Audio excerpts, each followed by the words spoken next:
This is a self-conscious choice to own this much stuff and put it at the forefront of her channel or her TikTok. I'm not saying that it's deceitful or malicious.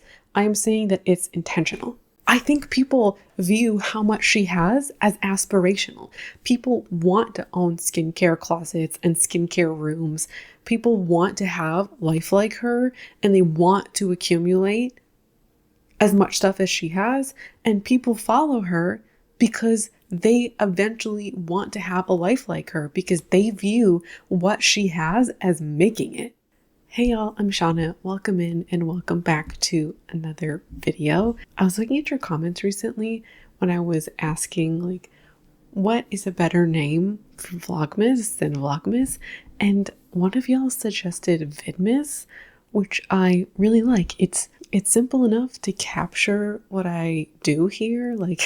I like the name because it's similar to Vlogmas, but also captures that I'm doing videos and not vlogs. So I think Vidmas is the new official name. So welcome to Vidmas. Yes, we might be halfway through the month, but better late than never. It also snowed last night, and I finally brought out my winter knits, and I was reunited with them. I'm so happy. I'm feeling, whenever I wear this sweater in specific, I feel like Billy Crystal in the best way. So channeling Billy Crystal today. Today, what are we even talking about? Today, we are doing a mini dive on a skincare content creator. I've done a few mini dives on specific creators and talking about how they promote overconsumption. We're doing that again today. Before I introduce the content creator and talking about her content, I do have a 4-part argument, which I will talk about in a second. But out of all of the content creators I have showcased, I find her, or the person I'm about to talk about, nice.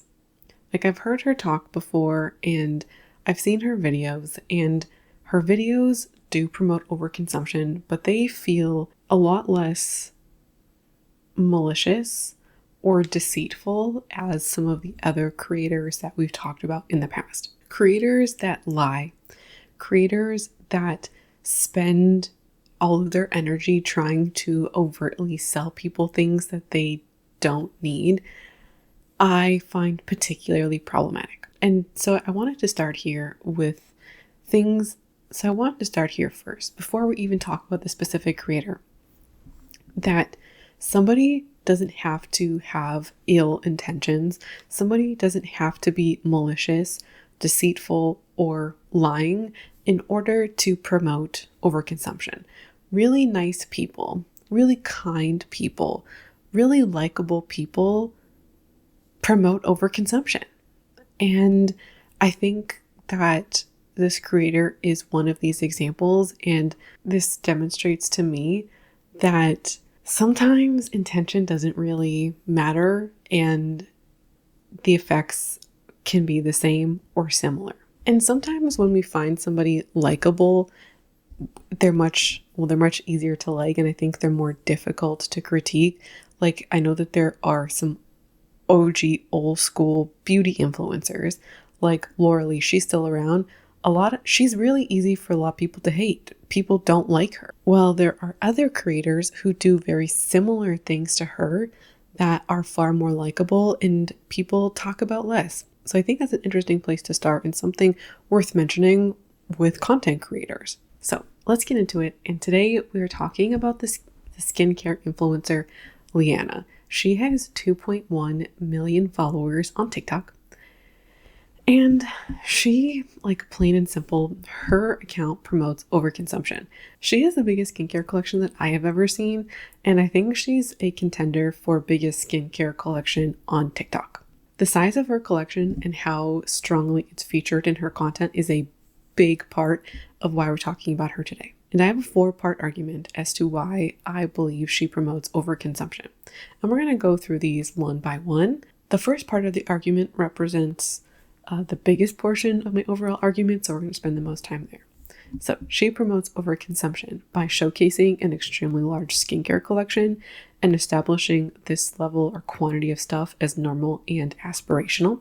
She encourages her followers to consider factors other than the skincare itself in their skincare routine. And she promotes a lot of other, or what I believe are superfluous factors into skincare routines, right? So if we keep people's eyes on things like packaging, and then it's not about the product, and then we can encourage people to buy more stuff. She keeps new products on her followers' radar, which encourages people to constantly buy more. And lastly, she encourages her followers to constantly try new things, which is not good in a skincare routine. Although she sometimes does talk about specific products and what they might be good for, she also does a lot of themed skincare routines where the emphasis actually isn't on the product itself. She doesn't mention the product that she uses or even what the product does. And she promotes products based on things that have nothing to do with the skincare itself. And so I think this is also part of overconsumption because we can sell people more things when we focus on aesthetics, right? If it's not on the ingredients, if it's not on what it does, it's just on how it looks. Aesthetics becomes a single factor, single metric in order to evaluate if we want something or not, and becomes like a single metric criteria as to why we should purchase something. I hope that would make sense. She keeps new products on her followers' radar, at the very least new to her followers, not always new to the market, which encourages people to continuously buy new things. When you are enmeshed in a subculture and you are constantly up on new releases and new products, it keeps new things on your radar and constantly giving you this never-ending flow of products to want. And also, influencers role model. They lead by showcasing or lead by doing. And so an influencer can normalize something by repeatedly doing it on their channel. So it can become normal. People can believe that trying new skincare is normal. This can lead to a lot of problems with our skin, and it's not in fact normal to constantly be trying new skincare products. So to introduce you to her, I'm going to show you a piece of content that I think is representative of her content. And I'm not showing you, by the way, like the worst overconsumption offender. I want to show you something that I feel like is an accurate portrayal. So let's watch.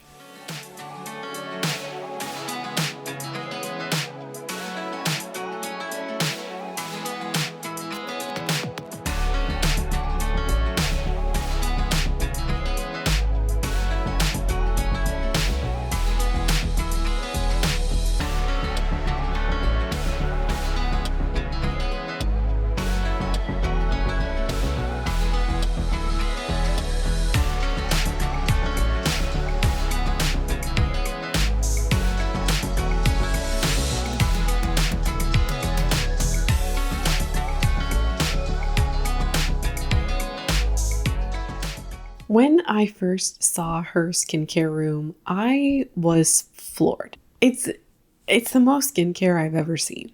I think she might own more skincare than some stores, which is a wild thing to say. I personally don't think that a person should have more stock and more selection than a Sephora. Or not a Sephora, like a skincare company or like a standalone store. She has like shelves and shelves and shelves. Some shelves, like I'm looking at a screenshot here, or I was, and there's like six face masks piled on top of each other. And then just like the entire shelf is just stacks and stacks of face masks. There are thousands of dollars worth of product here. And I'm not even saying like $1,000 or $3,000. I'm talking tens of thousands of dollars of skincare. I did a quick estimation on this and I looked at one shelf and I counted all the visible products and there were 62 products on that shelf. If each of those products cost on average $20, which is not a fair estimate for many of these products, but we're going to go with $20. That's $1,240 for one shelf. And in that video, I looked at how many shelves of skincare that were visible and there were 20, which means that there's about $25,000 worth of skincare on her shelf.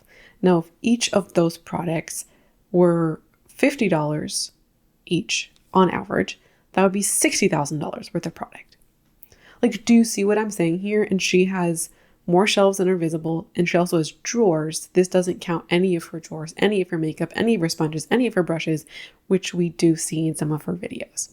So we're going to estimate she has about $25,000 worth of skincare. And she also has an entire skincare room, which is absolutely not normal. I've calculated approximately $25,000 worth of skincare. What is really notable about that is she receives a lot of PR. I'm going to show you a screenshot of a PR haul that she did in November, and it's a ton of stuff, like a ton of stuff. And it's this PR that funds a lot of the excess, and that is responsible for why she has so much in her room. My first point about how I believe her page promotes overconsumption is through the extremely large skincare collection that she has. And her page is part of the normalizing of large collections of things while also being aspirational. The creator is aware that she has a lot of stuff, and I believe she uses this to her advantage to waste bait. She puts shots of her shelves as the thumbnails for her videos all the time. So many of her videos are just like her shelves. Sometimes that have nothing to do with the video. Like one example is skincare that works instantly. And then she has this photo of like a few of her shelves. And that's the cover of her video, like the first slide of her video. And it just hovers there for a while. And then she goes on to talk about the products. And the first product she talks about is like an ordinary serum that is not visible on this first page. She also doesn't go and like select it off the shelf to show you that it's there. The first page has nothing really to do with the video itself. To me, it's there to show you that she's an enthusiast, that she is a skincare lover, and you know she's an enthusiast and a lover by the quantity of goods that she owns. On top of what I've said, I also believe that her page is part of the normalizing or attachment of enthusiast, hobbyist, or lover of something, which equates to owning large amounts of that thing. We see a lot of this online. To love something, to be a hobbyist or an enthusiast means to own great quantities of it. And I don't like that association because it promotes that idea to new members or existing members in a community. You do not need to own a skincare room in order to be a skincare lover or in order to be an ingredients enthusiast or have a great, amazing skincare routine that works. She's done this with beauty blenders and brushes as well as skincare. And I'll show you both examples on the screen. With her beauty blenders, she's cleaned a few of them. She'll show you a cleaning hack of her beauty blenders. But then in the intro of the video, she'll pour out all of her beauty blenders and use that as the cover for her TikTok. And that is completely unnecessary because she focuses on cleaning 2, 3, 4, 5. And she doesn't need to show you the dumping of all of her beauty blenders. She does it because it's a way to show you how much she has and a way to grab you or hook you into the video. I think also part of it is to say like, I have so many beauty blenders. You can trust me. You can trust that it works. She doesn't need an entire basket full of beauty blenders. It doesn't say anything about your makeup skill that you have multiple. Perhaps for a makeup artist, that may be necessary, but not for somebody who is primarily doing makeup on themselves. I have seen people who will use a couple of different sizes, like to get into certain areas. Overall, like nobody needs 50 beauty blenders. Because she's also a content creator, I think all of this has become wealth symbols, but also symbols of making it. Most specifically, the PR. Receiving PR is the symbol of making it. I think it really is a wealth symbol because I now have so much stuff. I have more than I know what to do with. I have more than I could ever use. She has an entire skincare room. And so it's also like, I've made it. I have a skincare room. I have a job in skincare. Therefore, it's okay for me to have a skincare room or a necessity. And because I make money online reviewing skincare, it's my symbol of making it. And I think people view how much she has as aspirational. People want to own skincare closets and skincare rooms. People want to have life like her, and they want to accumulate as much stuff as she has, and people follow her because they eventually want to have a life like her because they view what she has as making it. To me, this is venerating stuff to such a high degree. People want to make a lot of money and they want to gain wealth so they can consume so much more. We have put these two things together. To make it and to be wealthy means to be a hyper consumer, and people want to own the wealth so they can hyper consume. I see it all the time on my channel of people giving wealthy people a pass for like, they're wealthy and they can do what they want with their money. Like, they've earned it. They can spend how they want to spend it. I've talked ad nauseum about private financial choices no longer being private the minute you showcase it online because of the public nature of influencing. But there's an extra layer here. It's that desirability that I find problematic. And so to have an influencer be so big and own so much stuff is a form of communication. We communicate to others, to viewers, that we should own this much stuff. And it's normal and desirable to own this much stuff. This gets into the controversial area of collecting. How much is it okay to collect? What is okay to collect? What qualifies as a collection? I think is part of this too. This also applies to beauty influencers and beauty content creators.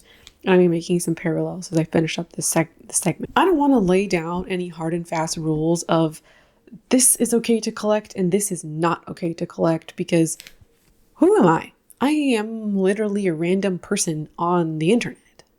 I don't have any credentials in collecting, nor do I collect anything myself. What I will say though, and what I think is particularly applicable here, is that I think there is a line between over-consuming and collecting. Because I think what happens is people will receive stuff in PR or enjoy shopping so much that they amass a large quantity of goods and then call that a collection after the fact, and didn't go through the motions of collecting that thing with intention. And I think one of the criteria I would use to qualify something as a collection is to have an intention of such a thing being a collection. Like, amassing a large quantity of stuff isn't inherently a collection, most especially if you just loved shopping so much, you just bought a lot of the thing. And if she wants to call this a collection, sure. I don't think that I have any right to say it's not, but I think that name, I'm not saying it's what she's doing, but I think that this could be dangerous territory to apply a collection to something that we've overconsumed. I think it can be a way to protect ourselves from ourselves or try to shield ourselves from some of our problematic shopping behavior. And I think collecting makeup and skincare is questionable, or I would caution one against collecting it because it expires. I also don't know that I would call her iteration of stuff a collection, because they are a tool for her job. They are a mechanism of making money. Her large quantity of things is part of her brand online, part of what people know about her, and she uses that large quantity of stuff directly to make money. It's also a business expense. And so I don't know that I would personally call something a collection if we're using it to make money in this way, and also writing it off as an active thing for our business. To say that this isn't normal and nobody needs this much stuff is a line that we hear a lot in the beauty space. I've seen many a declutter where people will say, nobody needs this much stuff. It's my job to be a beauty influencer, so I use this much stuff in the capacity of my work. I find this to be a bit of a cop-out, because you don't need to showcase everything that you own. You also don't need to showcase your declutter online, because everything you post online has the capacity to influence other people. What she is doing, and what influencers do with their large quantities of goods, is using their access to their advantage. This is self-conscious in my opinion. And in her case, to distance from the beauty influencer just a little bit, this is a self-conscious choice to own this much stuff and put it at the forefront of her channel or her TikTok. I'm not saying that it's deceitful or malicious. I am saying that it's intentional. And this has the capacity to influence us. To move on from this topic, point number 2 is considering other factors beyond the skincare or the ingredients or the products themselves into desiring or coveting or promoting a product. One thing this creator does a lot are themed skincare routines. Now, if you've been here for a few months, you will remember Self-Care Beauty, who used to put together body care routines or shower routines, more like it, in themed scents or colors. That is exactly what is happening here, and I'll show you an example.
I've shown you a couple of examples there. We had a yellow skincare routine and a green skincare routine.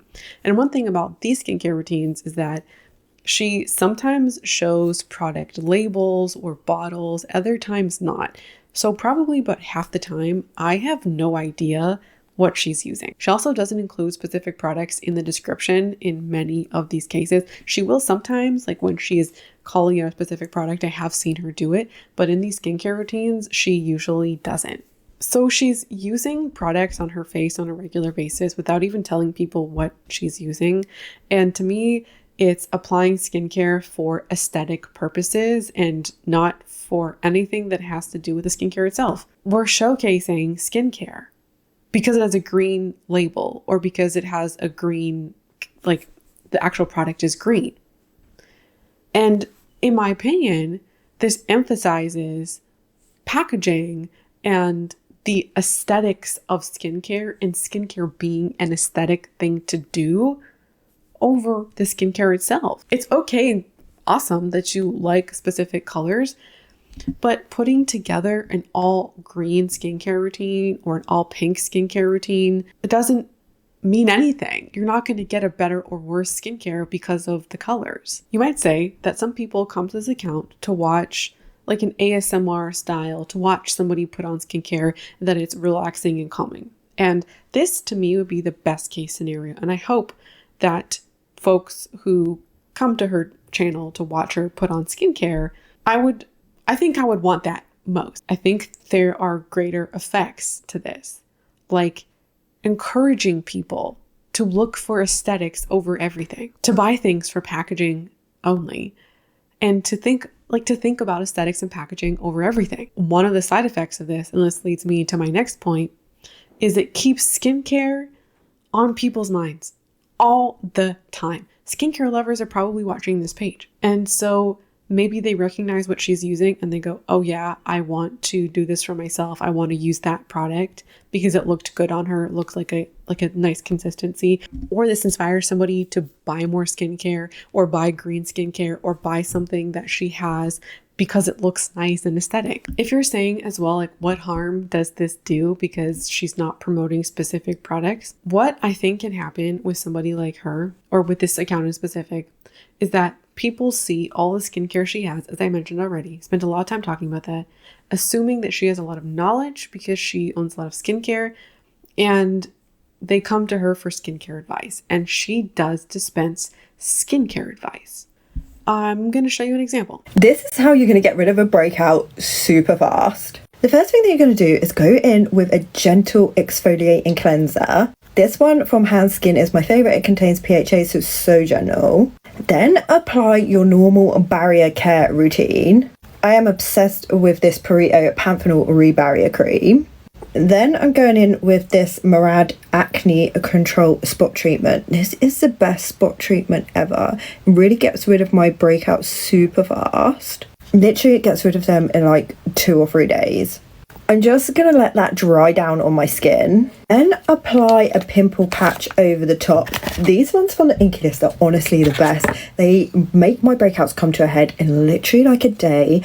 And they are invisible. Like, you honestly cannot see these on the skin at all. And just pop that on. And this is going to, literally, you cannot see that at all. This is going to lock that acne treatment in, as well as create like a really safe environment for the spot to heal. And then leave this on overnight, and I promise you when you wake up in the morning, your spot will look significantly better. Skincare that works instantly. The Ordinary AHA Peeling Solution. This literally slaws off dead skin cells in seconds. It instantly leaves my skin so much brighter, smoother, and more glowy looking. I would not take skincare advice from random people you don't know on the internet, that you don't know their skin type, or you don't know how they're approaching the information from. That red Ordinary serum is not one that I think should be recommended, just generally speaking, because that can be an extremely intense serum for some people to use. It's actually not available in Canada. Like, we can't get it here because we have harsher restrictions than in the US, and I guess in her case, the UK, on things like peels. If you've never used a peel before, you need to use that with caution. The same thing with her acne treatment recommendation. The pimple patches is probably not a big deal, but she's recommending you things from her experience. Do you have the same skin type as her? Maybe not. Also, with acne, there's different types. I personally deal with a lot of hormonal acne, and so putting some ingredients on hormonal acne, not going to do much. Same thing with like putting a pimple patch on like a big nodule, not going to do much. Time and place. I also know from my own experience that I don't get along with benzoyl peroxide. My skin much prefers salicylic acid, and that's my own experience. You are far better off if you have a legitimate skin concern, going to a dermatologist or potentially like a doctor or an allergist, depending on what you have. If that's not in your budget, that's not in your wheelhouse, I think going and looking at dermatologists online will have much better recommendations, because they have the education behind them, but also they treat people who have skin types that are different than theirs. I have oily, acne-prone skin. I don't really know what somebody with dry skin, what they would use. I'm not familiar with those kinds of treatments, and so I couldn't recommend anything like that. I also think that skincare is a particularly precarious segment of beauty, because it's really easy for a viewer to go and find videos like this because they are desperately trying to fix their skin. I have been there where I have been desperate to fix my skin. I'm going to show you some pictures of earlier this year, as well as in 2022, when I had horrible skin. I was in an extremely vulnerable position during both of these moments, and I felt like absolute shit. I've also in the past, when I was younger, been in vulnerable positions similar to how I was feeling during these times, but I was more susceptible to advertising. I was more susceptible to following people like this and buying whatever they recommended, because I was so desperate to fix my skin, and I bought expensive stuff. I bought Drunk Elephant. I bought things I could not afford because somebody on the internet told me I should, because I was desperate. So she is constantly trying new products, which encourages her followers to do the same. It kind of normalizes that. And that can really screw up your skin. And there can be some negative consequences that people's skin react differently. So even then, some people might be fine, some people might not. But also, to conclude and to wrap up to the points that I was mentioning at the beginning, she mentioned so many products and new products as they come out, but also showcasing a large quantity of products keeps new products on her followers' radar. All of the showcasing of new products, all of these skincare routines in the hauls, the PR unboxings keeps the new stuff in front of people who already like it and want it. I know when I was super into makeup, that was one of my big vices for a long time. I was watching all of the new makeup launches. I was on Trendmood and I was watching my favorite influencers talking about all of the new products. And I was constantly being immersed in new releases, which in turn made me want all of the new stuff.